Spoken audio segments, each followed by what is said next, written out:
പാലക്കാട്ട് നിന്നുള്ള UDF അംഗം രമേശ് പിഷാരടി അടുത്തതായി സത്യപ്രതിജ്ഞ ചെയ്യുന്നു.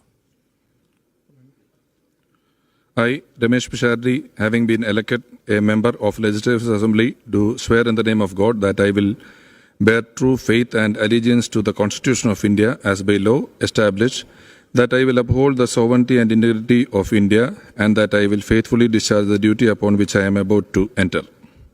പാലക്കാടിൻ്റെ MLA ആയി പ്രിയപ്പെട്ട രമേശ് പിഷാരടി സത്യപ്രതിജ്ഞ ചെയ്യുന്നു. പാലക്കാടിൻ്റെ പ്രിയപ്പെട്ടവൻ എന്ന് പറഞ്ഞുകൊണ്ട് രാഹുൽ മാങ്കൂട്ടം പങ്കുവെച്ച ചിത്രമാണ് നിങ്ങൾ കണ്ടത്. അയാൾക്കിന്നും പാലക്കാട് പ്രിയപ്പെട്ടതാണ്. പാലക്കാടിൻ്റെ ജനപ്രതിനിധിയും പ്രിയപ്പെട്ടവനാണ്. പാലക്കാട്ടെ ജനങ്ങളും പ്രിയപ്പെട്ടവരാണ്. അയാൾ ഇന്നും പാലക്കാടിൻ്റെ ഹൃദയത്തുടിപ്പിനൊപ്പം ആ മനുഷ്യൻ ഇന്നും നിലകൊണ്ടിരിക്കുക. ഞാനിപ്പോൾ ഇതിങ്ങനെ കണ്ടപ്പോഴോ എൻ്റെ മനസ്സിലേക്ക് ഓടി വന്ന ഒരു രംഗം എന്താണെന്നറിയോ? തെരഞ്ഞെടുപ്പിനൊക്കെ മുൻപ് സ്ഥാനാർത്ഥി ചർച്ചകളൊക്കെ നടക്കുന്ന സമയത്ത് പാലക്കാട് ആരാകും സ്ഥാനാർത്ഥി എന്നുള്ള ചർച്ചകളൊക്കെ വന്നപ്പോൾ ചില പിണറായി വിജയൻ്റെ കൃമികീടങ്ങളുണ്ടല്ലോ, എന്തിലും കുത്തിത്തിരിപ്പുണ്ടാക്കുന്ന ടീം. ആ ടീം സോഷ്യൽ മീഡിയയിൽ ഒരു വലിയ ക്യാമ്പയിൻ തന്നെ നടത്തുന്നുണ്ടായിരുന്നു. എന്താണ് ആ ക്യാമ്പയിന്? ആ ക്യാമ്പയിന് രാഹുൽ ഇല്ലെങ്കിൽ ഞങ്ങളുടെ വോട്ടൊക്കെ BJPക്ക്. രാഹുൽ ഇല്ലെങ്കിൽ ഞങ്ങളുടെ വോട്ടൊക്കെ BJPക്ക്. ആരാ പറയുന്നത്? കോൺഗ്രസ്സുകാരാണോ? UDFകാരാണോ? അല്ലെങ്കിൽ രാഹുൽ മാങ്കൂട്ടത്തിൽ വോട്ട് ചെയ്തവരാണോ? അല്ല, പറയുന്നതൊക്കെ ഈ പിണറായി വിജയൻ്റെ കൃമികീടങ്ങൾ. എന്നാൽ ഇവറ്റകൾക്ക് പാലക്കാട് വോട്ടുണ്ടോ? പാലക്കാട് ജീവിതത്തിൽ ഇവർ പാലക്കാട് കണ്ടിട്ടുണ്ടോ? ഇതൊന്നുമില്ല താനും. എന്നാൽ ഇവറ്റകൾ ക്യാമ്പയിനിങ്ങാ. രാഹുൽ ഇല്ലെങ്കിൽ ഞങ്ങളില്ല, രാഹുൽ ഇല്ലെങ്കിൽ ഞങ്ങളുടെ വോട്ടൊക്കെ BJPക്ക്. ഇപ്പോഴെന്തായി? ഇപ്പം പാലക്കാട്ട് UDFൻ്റെ സ്ഥാനാർത്ഥി രമേശ് പിഷാരടി രാഹുൽ മാങ്കൂട്ടത്തിലല്ല. രമേശ് പിഷാരടി പാലക്കാടിൻ്റെ MLA ആയി സത്യപ്രതിജ്ഞ ചെയ്ത് കഴിഞ്ഞു അല്ലേ? രാഹുൽ ഇല്ലാത്തതിൽ നമുക്ക് വലിയ ദുഃഖമൊക്കെ ഉണ്ട്, വലിയ നിരാശയുണ്ട്. രാഹുൽ ഉണ്ടായിരുന്നെങ്കിൽ ഒരു പക്ഷേ രാഹുൽ ഇന്ന് ക്യാബിനറ്റിൽ ഉണ്ടാകുമായിരുന്നു എന്നുള്ള കാര്യവും ഉറപ്പാണല്ലോ. നഷ്ടപ്പെട്ടത് തന്നെയാണ്. അതിൽ വലിയ നിരാശയുണ്ട്. പക്ഷേ അതിനിടയിൽ ചില ആളുകൾ, ഈ ടീം തന്നെയാണ് രാഹുലിനെതിരെ വിവാദങ്ങൾ ഉണ്ടാക്കിയവർ. ഇവർ തന്നെയാണ് രാഹുൽ വേട്ടയ്ക്ക് നേതൃത്വം കൊടുത്തവർ, രാഹുലിനെ വേട്ടയാടാൻ ഇറങ്ങി പുറപ്പെട്ടവർ. ഇതേ ആളുകൾ തന്നെയാ. അവരാണ് പറയുന്നത് രാഹുൽ ഇല്ലെങ്കിൽ ഞങ്ങളില്ല. വല്ലാത്ത സ്നേഹമായിരുന്നു രാഹുലിനോട്. മനസ്സിലായില്ലേ? ഈ രണ്ട് തലക്കും തീ കൊടുക്കുക എന്ന് പറയുന്ന ഏർപ്പാടില്ലേ, അതായിരുന്നു ഈ വെറ്റുകൾ ചെയ്തുകൊണ്ടിരുന്നത്. മനസ്സിലായില്ലേ? രാഹുൽ ഇല്ലെങ്കിൽ ഞങ്ങളുടെ വോട്ട് BJPക്ക്. വോട്ട് പോയിട്ട് പണമെറിഞ്ഞിട്ട് പൈസ എറിഞ്ഞിട്ട് പാലക്കാട് പിടിക്കാൻ ശോഭാ സുരേന്ദ്രൻ ആവുന്ന പണി അത്രയും എടുത്തിട്ട് നടന്നിട്ടില്ല. എന്നിട്ടല്ലേ പാലക്കാടിൻ്റെ മതേതരത്വ മണ്ണിനെ പറിച്ചെടുക്കാൻ. മനസ്സിലായില്ലേ? പാലക്കാടിൻ്റെ മണ്ണ് അത് മതേതരത്വ മണ്ണാണ്. പാലക്കാടിൻ്റെ മണ്ണ് അത് വെറുപ്പിൻ്റെ വിദ്വേഷത്തിൻ്റെ മണ്ണല്ല, മറിച്ച് പാലക്കാടിൻ്റെ മണ്ണ് അത് സ്നേഹത്തിൻ്റെ സാഹോദര്യത്തിൻ്റെ മണ്ണാണ്. ആ മണ്ണങ്ങനെ ആർക്കും വിട്ടുകൊടുക്കില്ല. ഒരു പക്ഷേ ഞാൻ ഇപ്പോഴും മനസ്സിലാക്കുന്നത്, രാഹുൽ മാങ്കൂട്ടം തെരഞ്ഞെടുപ്പിൻ്റെ തൊട്ട് മുൻപുള്ള ദിവസങ്ങൾ എന്ന് പറഞ്ഞാൽ കൃത്യമായി പോളിംഗ് ബൂത്തിലേക്ക് കേരളത്തിൻ്റെ പൊതുസമൂഹം നടന്നു നീങ്ങുന്നതിൻ്റെ മണിക്കൂറുകൾക്ക് മുമ്പ് രാഹുൽ നടത്തിയ നിശബ്ദ പ്രചരണങ്ങളുണ്ട്. രാഹുൽ നടത്തിയ ഈ സോഷ്യൽ മീഡിയ ഡിജിറ്റൽ യുദ്ധമുണ്ട്. ആ സോഷ്യൽ മീഡിയയിൽ രാഹുൽ നടത്തിയ പ്രചരണങ്ങൾ പാലക്കാട് മാത്രമല്ല, കേരളത്തിലെ വിവിധ മണ്ഡലങ്ങളിലെ UDFൻ്റെ സ്ഥാനാർത്ഥികൾക്ക് വിജയിച്ച് കയറാൻ വലിയ രീതിയിൽ സഹായകരമായിട്ടുണ്ട് എന്നുള്ളതാണ് അല്ലേ? കൃത്യമായിട്ട് രാഹുൽ, എനിക്ക് തോന്നുന്നു 8 or 9 വീഡിയോകൾ രാഹുൽ മാങ്കൂട്ടം തൻ്റെ സോഷ്യൽ മീഡിയയിലൂടെ പങ്കുവച്ചു തെരഞ്ഞെടുപ്പിൻ്റെ തൊട്ട് മുൻപ് അല്ലേ?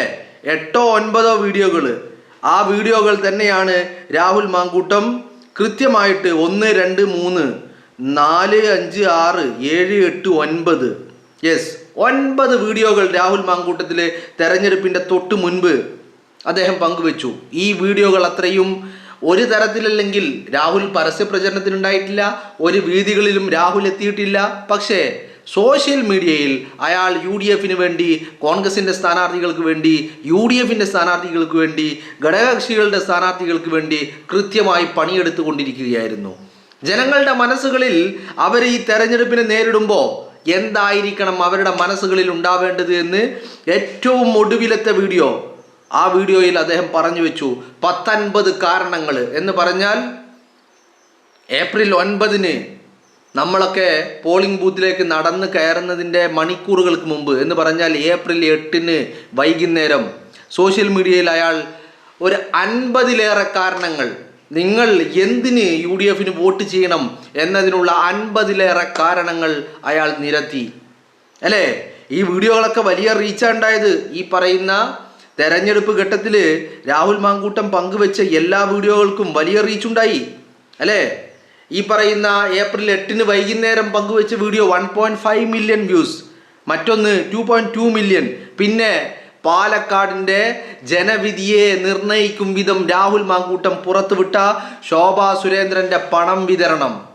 ശോഭാ സുരേന്ദ്രൻ പണം വിതരണം നടത്തി വോട്ടുകൾ വാങ്ങാനുള്ള ശ്രമം നടത്തിയത് ആദ്യമായിട്ട് കേരളത്തിൻ്റെ പൊതുസമൂഹത്തിലേക്ക് തുറന്നു വിട്ടത് രാഹുൽ മാങ്കൂട്ടമാണ്. ആ വീഡിയോ 1.5 മില്യൺ.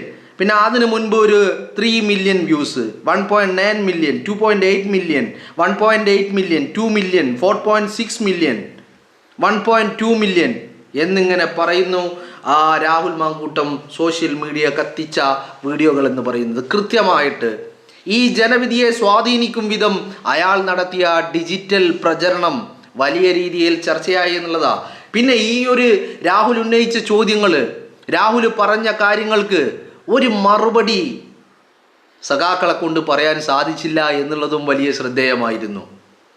അങ്ങനെ ഉണ്ടല്ലോ, അതും തെരഞ്ഞെടുപ്പ് ഇങ്ങനെ കത്തി നിൽക്കുമ്പോൾ ആ മനുഷ്യൻ ചോദിക്കുന്ന ചോദ്യങ്ങൾ, അയാൾ പങ്കുവെക്കുന്ന ഇൻഫർമേഷൻ, അയാൾ പറയുന്ന കാര്യങ്ങൾ, ഇതിനൊരു മറുപടി പറയുക, അതിനിവരെ കൊണ്ട് സാധിച്ചില്ല. രാഹുൽ ചോദിച്ച ഒരൊറ്റ ചോദ്യത്തിനും മറുപടി ഉണ്ടായിരുന്നില്ല എന്നുള്ളത് തന്നെയാണ്.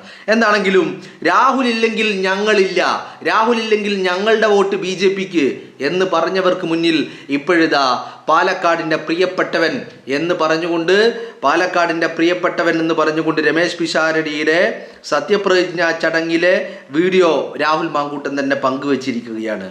രാഹുൽ ഇല്ലെങ്കിലും, രാഹുൽ ജനപ്രതിനിധിയായിട്ട് ഔപചാരികമായിട്ടില്ലെങ്കിലും പാലക്കാടിനൊപ്പം, പാലക്കാടിൻ്റെ ജനമനസ്സുകൾക്കൊപ്പം രാഹുൽ ഉണ്ട് എന്നുള്ളത് തന്നെയാണ് നമുക്ക് മനസ്സിലാക്കാൻ സാധിക്കുന്നത്.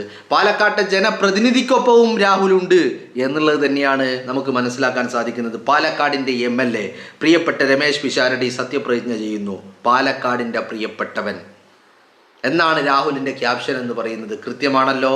ആ മനുഷ്യന് നിരാശയൊക്കെ ഉണ്ടാവും, മനുഷ്യനല്ലേ, സ്വാഭാവികമായിട്ടും അയാൾക്ക് നഷ്ടപ്പെട്ടതിനെക്കുറിച്ച് അയാൾ നിരാശയുണ്ടാകും, സങ്കടം ഉണ്ടാകും. എന്നാലും അയാൾ ഒതുങ്ങിയിരിക്കാൻ അയാൾ താല്പര്യപ്പെടുന്നില്ല. അയാൾ കഴിഞ്ഞ ദിവസം സെൻട്രൽ സ്റ്റേഡിയത്തിൽ മന്ത്രിസഭ അധികാരമേൽക്കുന്ന സത്യപ്രതിജ്ഞാ ചടങ്ങിലെത്തിയപ്പോൾ അദ്ദേഹം പറഞ്ഞ ഒരു വാക്ക് എന്നിപ്പോഴും എൻ്റെ മനസ്സിലുണ്ട്. രാഷ്ട്രീയ പ്രവർത്തനം നടത്താൻ അധികാരമോ കസേരയോ സ്ഥാനമാനങ്ങളോ ആവശ്യമില്ല, ആ രാഷ്ട്രീയ പ്രവർത്തനം തുടർന്നുകൊണ്ടേയിരിക്കും. ആ മനുഷ്യൻ രാഷ്ട്രീയ പ്രവർത്തനം തുടരുകയാ. ഈ തുടർച്ച ഒരു തിരിച്ചുവരവിന് വേണ്ടിയുള്ള തുടർച്ചയാവട്ടെ എന്ന് അതിയായി ആഗ്രഹിക്കുക. എത്രയും പെട്ടെന്ന് ആ തിരിച്ചുവരവ് സാധ്യമാകട്ടെ എന്നുള്ള ഒരു ആഗ്രഹമാണ് ഇപ്പോൾ നമ്മുടെയൊക്കെ മനസ്സിലുള്ളത് അല്ലേ. എൻ്റെ മനസ്സിൽ അതാണുള്ളത്, നിങ്ങളുടെ മനസ്സിലും അത് തന്നെയല്ലേ? യെസ്, നിങ്ങളുടെ മനസ്സിലും അത് തന്നെയാവും, അത് തന്നെയാവുമെന്ന് എനിക്കുറപ്പുണ്ട്. കാരണം ഒരു പൊതുപ്രവർത്തകൻ, ഒരു രാഷ്ട്രീയ പ്രവർത്തകൻ എന്നുള്ള രീതിയിൽ അയാൾ എല്ലാ അർത്ഥത്തിലും വിജയമായിരുന്നു അല്ലേ. അയാൾ പാലക്കാടിൻ്റെ MLA എന്നുള്ള രീതിയിലും അയാൾ വലിയ പ്രവർത്തനങ്ങളാണ് പാലക്കാടിൻ്റെ മണ്ണിൽ കാഴ്ചവെച്ചത്. കിട്ടിയത് വളരെ തുച്ഛമായ ദിവസങ്ങൾ അല്ലേ. ഒരു വർഷം അയാൾക്ക് ആകെ, അയാൾ തെരഞ്ഞെടുപ്പ് നടക്കുമ്പോൾ തന്നെ അയാളുടെ കാലാവധി 1.5 വർഷമായിരുന്നു. MLA ആയിട്ട് അയാൾക്ക് പ്രവർത്തിക്കാൻ കിട്ടിയതോ 1 വർഷത്തിൽ താഴെ. അതിനിടയിൽ വിവാദങ്ങളും കേസും പരാതികളും അറസ്റ്റും ജയിലും കോടതിയും ഒന്ന് വേണ്ട വേട്ടയാടലുകൾക്ക് നടുവിലായിരുന്നു ആ മനുഷ്യൻ. എന്നിട്ടും അയാൾ തുടങ്ങി വെച്ചതൊന്നും അയാൾ അവസാനിപ്പിക്കാതിരുന്നില്ല. അയാൾ തുടങ്ങി വെച്ചതൊക്കെ അയാൾ തുടർന്നു കൊണ്ടേയിരുന്നു, അയാൾ പൂർത്തീകരിച്ചു. അയാൾ പാലക്കാടിനൊപ്പം നിന്നു, പാലക്കാട്ടെ ജനങ്ങൾക്കൊപ്പം നിന്നു, പാലക്കാടിന് വേണ്ടി അയാൾ പ്രവർത്തിച്ചു, ഒക്കെ ചെയ്തു അല്ലേ. രാഹുൽ മാങ്കൂട്ടം വേട്ടയാടപ്പെട്ടത് എന്തുകൊണ്ടാണ് നിങ്ങൾ എപ്പോഴെങ്കിലും ആലോചിച്ചിട്ടുണ്ടോ? എന്തുകൊണ്ടാണ് രാഹുൽ മാങ്കൂട്ടം വേട്ടയാടപ്പെട്ടത്? കൃത്യമായിട്ട് അയാളിലുള്ള രാഷ്ട്രീയ പ്രവർത്തകനെ അയാളിലുള്ള ഒരു പോരാട്ട വീര്യത്തെ അത് പലർക്കും ഭയമായിരുന്നു. അയാൾ പലരുടെയും കണ്ണിലെ കരടായിരുന്നു എന്നുള്ളതാണ്. അതാ ഞാൻ പറഞ്ഞത്, രാഷ്ട്രീയ പ്രവർത്തകൻ, പൊതുപ്രവർത്തകൻ എന്നൊക്കെയുള്ള രീതിയിൽ രാഹുൽ മാങ്കൂട്ടം തികഞ്ഞ 100% വിജയമായിരുന്നു എന്നുള്ളതാണ്. ആ വിജയം തന്നെയാണ്, അയാളുടെ പോരാട്ട വീര്യം തന്നെയാണ് അയാളെ ഇത്ര വലിയ ഒരു അപകടത്തിലേക്ക് കൊണ്ടു ചെന്നെത്തിച്ചത്. ആരുടെ മുന്നിലും വളക്കാത്ത നട്ടെല്ല്, പറയാനുള്ളതിനെക്കുറിച്ച് ആധികാരികമായ ആഴത്തിലുള്ള അറിവ്, അല്ലേ? ചാനൽ ചർച്ചകളിലൊക്കെ നമ്മളിങ്ങനെ കോൾമേര് കൊള്ളിപ്പിച്ച വ്യക്തിയായിരുന്നു രാഹുൽ മാങ്കൂട്ടത്തിൽ, അല്ലേ? മറുപടി ഉരുളക്കുപ്പേരി പോലെ മറുപടി, അല്ലേ? അങ്ങനെയായിരുന്നു രാഹുലിൻ്റെ പോരാട്ടം. ആ പോരാട്ടം തന്നെയാണ് അയാൾ വേട്ടയാടപ്പെടാനുള്ള ഏറ്റവും വലിയ കാരണം. അയാളുടെ പോരാട്ടമായിരുന്നു, അയാളുടെ രാഷ്ട്രീയ പ്രവർത്തനമായിരുന്നു, അയാളുടെ നട്ടെല്ലായിരുന്നു. ഇന്നിപ്പോൾ പാലക്കാടിൻ്റെ MLA ആയിട്ട് രമേശ് പിഷാരടി സത്യപ്രതിജ്ഞ ചെയ്യുമ്പോൾ ആ മനുഷ്യനതിൽ വലിയ ആത്മാഭിമാനം. കാരണം തൻ്റെ സീറ്റ്, തന്നെ ജനപ്രതിനിധിയായ തെരഞ്ഞെടുത്ത പാലക്കാടിൻ്റെ ജനം അവരുടെ മതേതരത്വ മണ്ണിനെ മറ്റാരുടെ മുന്നിലും അടിയറവ് വെച്ചില്ല, അവരതിനെ നിലനിർത്തി എന്നുള്ള അഭിമാനം ആ മനുഷ്യൻ്റെ ഉള്ളിലുണ്ട് എന്നുള്ളത് തന്നെയാണ് നമുക്ക് മനസ്സിലാക്കാൻ സാധിക്കുന്നത്.